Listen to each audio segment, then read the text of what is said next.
Қайырлы күн ұстаздар, өздеріңізбен әдеттегідей Сандуғаш Қадырғалиевна бүгін сіздерге миллионнан аса ұстаздардың жүрегін жаулаған 60-тан астам жасанды интеллект құралдарын ұсынатын керемет бір сайтты таныстыратын боламын.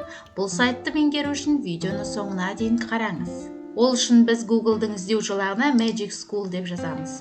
Ең бірінші Magic School AI деген ресми сайтқа өтеміз. Дүние жүзіндегі мұғалімдер ең көп қолданатын және ең сүйікті жасанды интеллект платформасына алдымен тіркелеміз. Ол үшін Sign Up Free дегенді басамыз және де өзіміздің Google аккаунтымызды таңдаймыз. Және Save Profile дегенді басып, Let's Get Started дегенді басамыз. Және де бізге осы парақшаға тіркелгенімізге арналған инструкцияны назарымызға ұсынады.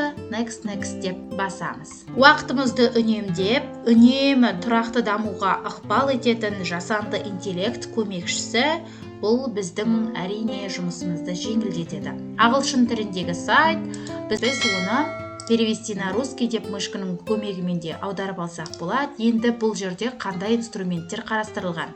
Оценки с множественным выбором. Яғни бұл жерде біз көп таңдаулы тест жасасақ болады. Және де план урока, информационные тексты, вопросы по видео на YouTube. Яғни YouTube'дағы сілтемемізді қою арқылы бұл жерде ол видеоны қарамай-ақ бірден сұрақтардың топтамасын жасап береді. Және де кез келген текстті алып, соған байланысты жазу жазады, академический контент, генератор рубрик, яғни көптеген заданиялар құрастырады. Енді мына жерде айта беретін болсақ, переводчик текста, сумматор текста, генератор песен деген бар. Яғни біз өзіміздің кез келген ұнататын мелодиямызға сәйкес бізге әндер жазып береді. Бұл апталық кезінде өте мұғалімдерге таптырмас. Әдіс бұл жерде өте көп, 60-тан аса интеллект құралдары бар екен. Қазір біз соның ішінде мұғалімдер үшін ең сұраныстағы план урока дегенді басып көрейік. Және де міндетті түрде бізге переводчик керек, сондықтан қосымша біз переводчик дегенді қосып аламыз. Қай сыныпта екендігі керек болады, және 7th grade деген сияқты, 8th grade деген сияқты басасыз. Мысалы мен 6-шы сынып дегенді таңдаймын, және мына жерге біз қандай тақырыпты іздеу қажет және оның кімдерге арналған, ол жерде қандай нәрселер қамтылу керек деген сияқты қысқаша түсіндірмесі бар. Яғни стандарт целін жазсақ болады. Мен мына жерге линейный алгоритм деймін. Linear алгоритм деп жаздым және генерировать дегенді басамын. Міне әп сәтте минут болған жоқ, секундтардың ішінде тіптен бізге планымызды, сабақ жоспарымызды өте креативті етіп құруда. Қазір болғаннан кейін біз оны әлбетте копировать деген бар, немесе сохранить деген бар. Мында Magic School'дағы кабинетімізге, яғни сақтап қойсақ болады. Мысалы, алгоритм тақырыбы менде, сондықтан мен сохранять дегенді басамын. Мышканың оң жағын басып, мына жерден мен русский дегенді емес, енді қазақ тілі дегенді таңдап, перевести дейтін болсам, міне бізге енді дәлме-дәл нұсқасында аударып тұр. Бұл Google'дың. Сондықтан қызықты алгоритмдерді сабақтың соңында құралады және талдай алады. Яғни бізде бағалау критерийін жазып тұр. Сабақты қызықты өткізу үшін қандай есеп беруден бастауымыз керек? Мысалы, қараңыздар, дүкенде бірнеше тауарды сатып алудың жалпы құнын есептеу қажет болатын сценарийді ұсыныңыз. Олардан бұл мәселені шешуге қалай қарайтынын сұраңыз және студенттер арасында қысқаша пікірталасқа шақырыңыз. Енді жаңа сабағымызға бір кірісу үшін екі санды көбейту немесе сандар қатарының қосындысын табу кезінде орындалатын қадамдар сияқты сызықтық үлгідегі құралдар, көрнекі өмірден алынған мысалдарды пайдаланыңыз. Осындай сияқты бізге жақсы тапсырмалар берген екен. Егер де біз дұрыстап сұрауымызды сұрайтын болсақ, бізге жақсылап тұр жазып беретін болады. Және де біз оны экспорттау деп басатын болсақ, Word форматында загрузкима жүктелінді. Міне көп таңдаулы тақырыпқа, стандарттарға немесе критерийлерге негізделген тест құрастыру. Мына жерде нешінші сыныпқа керек? Мысалы, бізде 9-шы сыныпқа керек және неше сұрақтан тұрған дұрыс? 5 сұрақтан тұрған дұрыс, және де мына жерге тақырыбын жазуымыз қажет. Енді біз тағы да ағылшын тіліндегі тақырыпты аламыз да, Python бағдарламалау тіліндегі бір өлшемді массив тақырыбы дедім. Енді осыны копировать етіп алып келіп, мен жаңағы жерге қоямын. Сол кезде маған 5 сұрақтан тұратындай етіп тест тапсырмаларын құрастырып жатыр.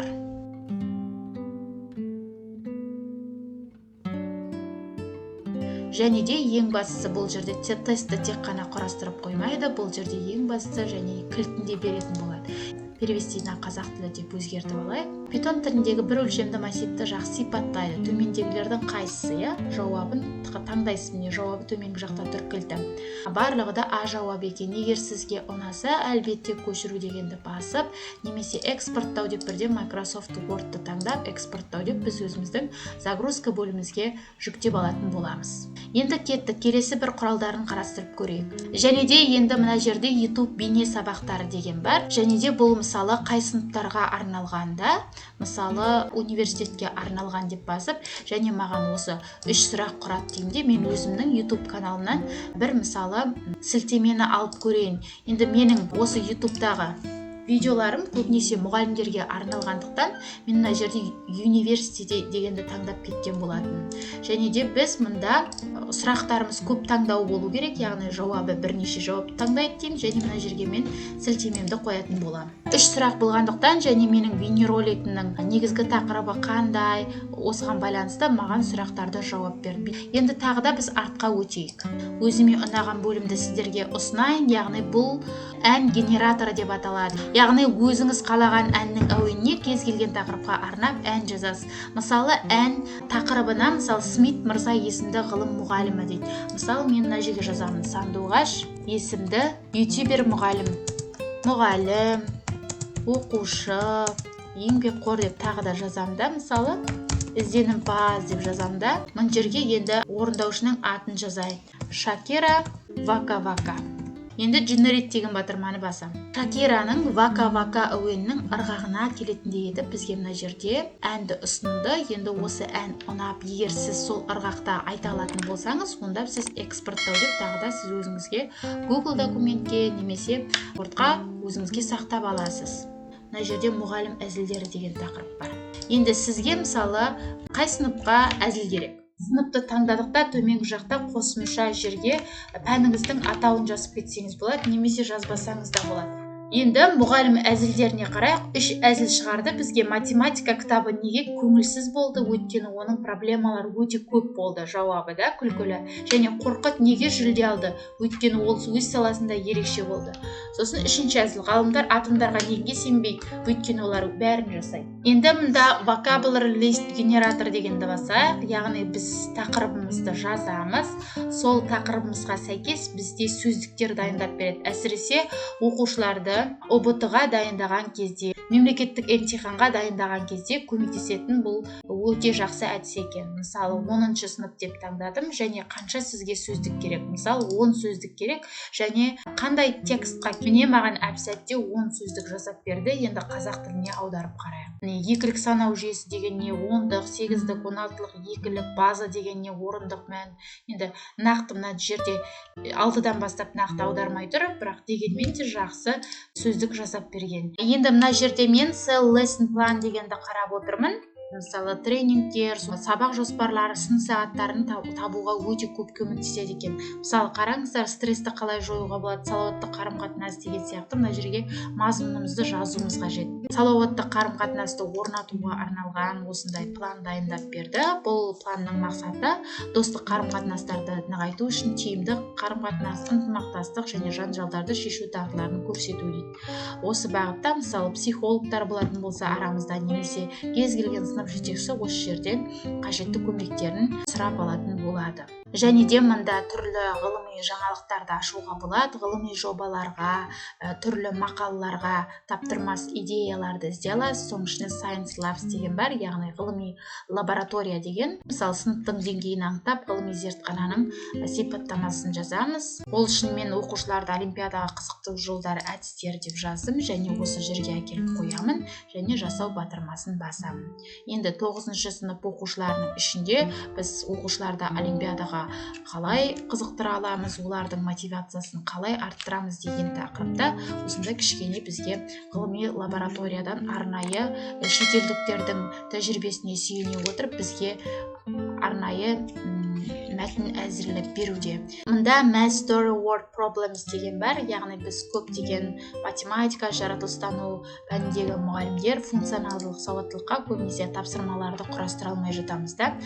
Кез келген функционалдылық сауаттылық тапсырмасын құрастырған кезде осы математикалық әңгімедегі сөздік есептер деген осы жердегі инструмент бізге көмектеседі. Мысалы, қанша сұрақтар санын таңдаймыз, және де мына жерге тақырыбымызды атамыз. Конустың көлемі деп жазылып тұр екен.